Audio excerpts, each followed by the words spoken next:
overturned. The court has given leave to appeal to one of the province's best-known marijuana activists. I'm more representing my civil disobedience side because it was civil disobedience that got me to the Supreme Court of Canada first. David Malmo-Levine was originally charged with possession for the purpose of trafficking. He lost that battle in the BC Court of Appeal. But one dissenting judge felt that simple possession wasn't a significant risk and that the charge should be dropped. Well, with that ammunition, Malmo-Levine appealed, and now the Supreme Court will hear him out. It's fantastic. It gives us a chance to argue cannabis harm reduction, and that's something activists had never been able to argue before in the courts. If we win in the Supreme Court of Canada, we'll get a chance to strike down the laws against cannabis growing and dealing and using. There's no date set for the case, but Malmo-Levine expects to have his day in the Supreme Court by the end of the year. Another big power plant is in the planning stages. Has agreed to hear an appeal claiming the use of marijuana is harmless and that legal sanctions for its use are unconstitutional. One of those cases involves David Malmo-Levine. He was convicted of possession, a conviction upheld by the BC Court of Appeal, and he joins us now. Well, Mr. Malmo-Levine, the highest court in the land has agreed to hear your case. What's your reaction to that? I'm ecstatic. I'm euphoric. I'm feeling good. And why is that? Well, I think this is the first chance that I've had the ability to argue harm reduction, cannabis harm reduction arguments, and before they've kind of been unwilling to hear that. That's right. Your main argument for decriminalizing marijuana is that it's completely harmless and causes no mental or physical damage. No. How do you support that claim? No, I don't claim that at all. What I do say is to legalize, not decriminalize, because that could just mean therapy instead of prison. What I do say is that we should legalize and regulate it because if you use it properly, it won't harm you. But if you use it improperly, no matter who you are, it will harm you. And this is a chance to explain that argument. So how do you use marijuana properly? Well, I would say the right way to use it would be to pick your strain carefully, because indicas are more relaxant, sativas are more stimulant. Use high-potency organic cannabis in moderation during high-pleasure, low-pressure activity. So, for example, smoking a nice potent sativa through a water pipe or water filter, making sure it's organic during a fun activity, rather than smoking low-potency, chemically fertilized cannabis through an aluminum can right before a test on a subject you're not very good at. Now, obviously, people are going to argue with you based on the fact that the substance is still illegal and that people who are trafficking marijuana should still be prosecuted. How are you going to fight that argument? This is a very useful, herb. It doesn't take much education to teach people how to use this properly, how to grow it properly. I think everyone should be involved in the new kind of the herbal healthcare economy that's emerging, and that compassion clubs and cannabis cafes should be open to everyone, rich or poor, educated or not educated, to get a piece of that market. I think cannabis cafes will replace Starbucks and Seagram's and De Maurier and a lot of those powerful harder drug companies, and I think everyone should get a piece of the action. Now, medicinal drugs are one thing, of course. You're arguing to make marijuana legal so that we can do the right thing as far as marketing it and everything else. Does your argument follow along the lines of, look, alcohol is basically a legal drug, why not marijuana? Well, yeah, alcohol. Caffeine is a closer comparison because caffeine and cannabis have similar risks. They're both kind of low-risk stimulants. Caffeine doesn't also have the time flow and euphoria and relaxant qualities of cannabis, but they have similar risks. Cannabis, you don't have quite the withdrawal, the headache that you get with caffeine, and cannabis isn't very risky in a lot of other categories that caffeine is.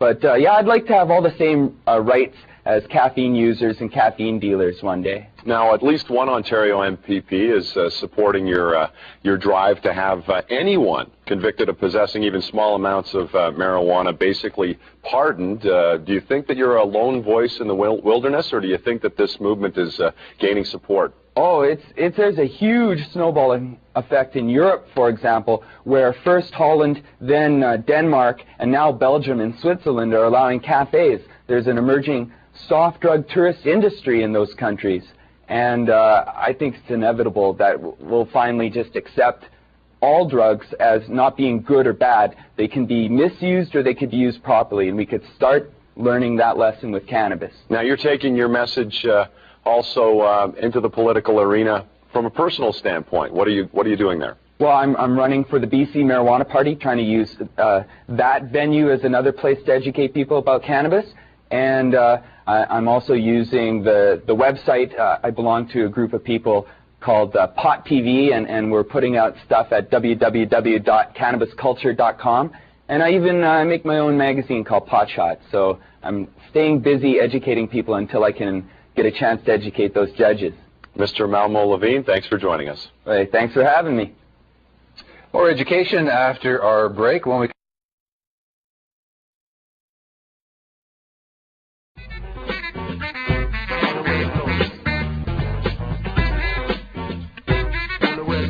This is Dana Larson of Cannabis Culture magazine. If you like pot radio, you'll love Cannabis Culture. We're celebrating 5 years of bringing enlightenment and good pot to the world, so check us out and subscribe today. You can subscribe by giving us a call at 604-669-9069 or check us out online at www.cannabisculture.com.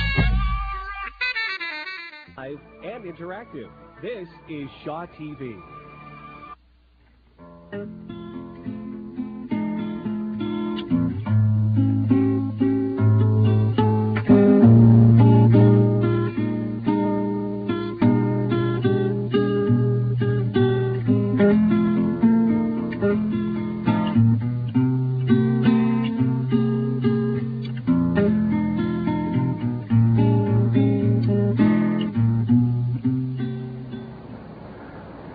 Hi, welcome to After Hours. My name is Don Walchuk, and with me today is Norm Siefken from Chilliwack, Sumas, David Malmo-Levine of the Vancouver East, and John Gordon of Vancouver Kensington Marijuana Party. Welcome to the show. Thank you. Thanks, Don. I guess where I want to start is tell us a little bit about the history of the Marijuana Party and how you got started. I know a lot of people out there look at the Marijuana Party as the Rhinoceros Party as something of a joke, and I just want you to explain that a little bit. That's a great question, and we're very definitely not a joke like the Rhinoceros Party. We started off as the Federal Marijuana Party, which was essentially a one-issue party representing the marijuana legalization and the medical marijuana community. But for this Provincial Marijuana Party, we have expanded. Excuse me. A lot of people during the provincial race, they said, we totally agree with you on your marijuana views, but what else do you stand for? And that's why this time, we rolled out this recent ad in the Vancouver province outlining our new platform called Choices, Options, and Tolerance. And if I may, I'd like to review some of the highlights of what we're offering the voters in BC this year. Sure, go ahead. Thank you. Obviously, marijuana remains our first issue, and we plan to attack that by removing all provincial funding for the enforcement of marijuana laws.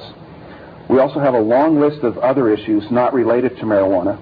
We'd like to see a viable ballot initiative system in BC, and that's another promise we make. Just like Alaska, Oregon, Washington, what have you, they can put questions, ordinary citizens can put questions on the ballot that people will vote on, things like clear-cutting policies, grizzly hunting, policies like that, that we'll be able to put before the voters and let them actually participate and make these decisions. We're also pushing for a school voucher system to allow poor families more opportunities to send their children to private schools.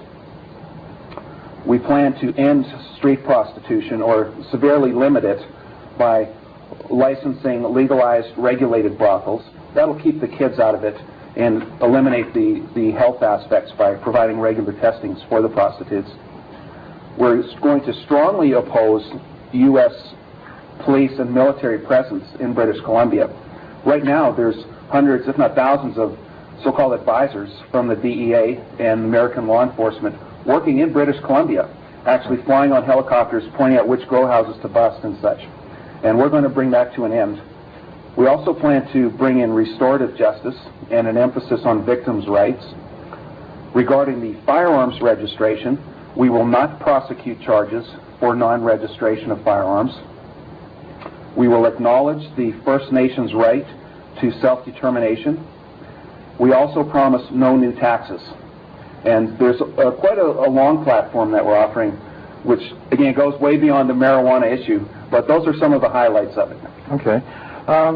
When we talk about legalization, what does that mean?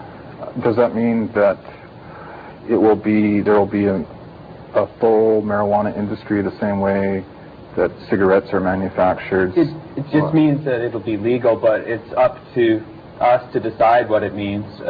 Could be any type of distribution system. There could be a government distribution system like a liquor stores. There could be what I prefer to see would be something a little less tightly regulated, like they have in Holland, where private individuals can sell cannabis to other individuals. I don't see any problem with that. Right. But it's basically, legalization just means it's legal, it's normal, it's within the community, and it's up to everyone to decide what that entails.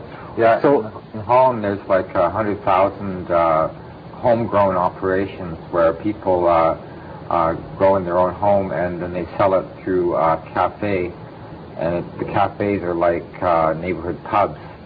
And I think that if people were allowed to grow in their own homes and be able to tell their landlords about it and maybe have insurance for it, they wouldn't have to worry about break-ins, because the neighbors would be able to keep watch, and just like you do when you have any other valuables in your home. And I think that if marijuana was made legal, people would be able to share it with, just like when you grow tomatoes at home, you can share them with your family and friends. But if you want to sell tomatoes in the store, then they have to be licensed and they have to be inspected. Well, large grow-ops, right? So I think if there'd be the pharmacies and maybe the health food stores or the cafes that would be able to sell marijuana, but that marijuana would be inspected. Whereas if you want to share certified organic, your homegrown marijuana with your family and friends, then that wouldn't be a problem. If I can add one thing there, you're talking about the homegrown, and we're very definitely advocating that people grow their own marijuana at home, and that they not have to do so in fear of harassment or arrest. And right now we allow an adult to make all the beer they want and all the wine they want, so why should they be arrested if they prefer to grow marijuana? That's right. Do you think there should be any other limitations, such as age limitations, or? Well, this is the most contentious issue. I think I came up with a compromise at the Harm Reduction Club when I sold cannabis out in the open for 5 months. On the one hand, parents are afraid of losing control of their children and raising them or having them raised differently than they want to be raised. On the other hand, cannabis is safer than caffeine. So what is the message we want to send? Do we want to say this cannabis stuff, this herb stuff is just like alcohol and tobacco, a very, very dangerous drug? Or do we want to make it more relatively less regulated than those other drugs and teach by example, and also protect our children from the black market? So keeping all these things in mind, why not just have a parental permission policy? That would satisfy both groups of people. On the one hand, you have parents who do want to maintain control. On the other hand, you want to protect kids from the black market. That's the way to do it. The problem is when you lie to kids in something like the DARE program, then about marijuana, then they're going to start to think that you're telling them lies about cocaine and heroin and the other hard drugs. And if they have to go out into a market where they're buying off the crack dealers or whatever like that, then they're going to get into more trouble than if their parents can grow it at home, and they can try, just like you would try a sip of wine when you're at dinner, you know, when you're a little kid. I think that if it's done with the proper setting, and of course, if a child was sick, say they had some, like there's children that have cancer and stuff like that, I don't think that I'd want to say that this child could not have access to the medicine that they need. Do you think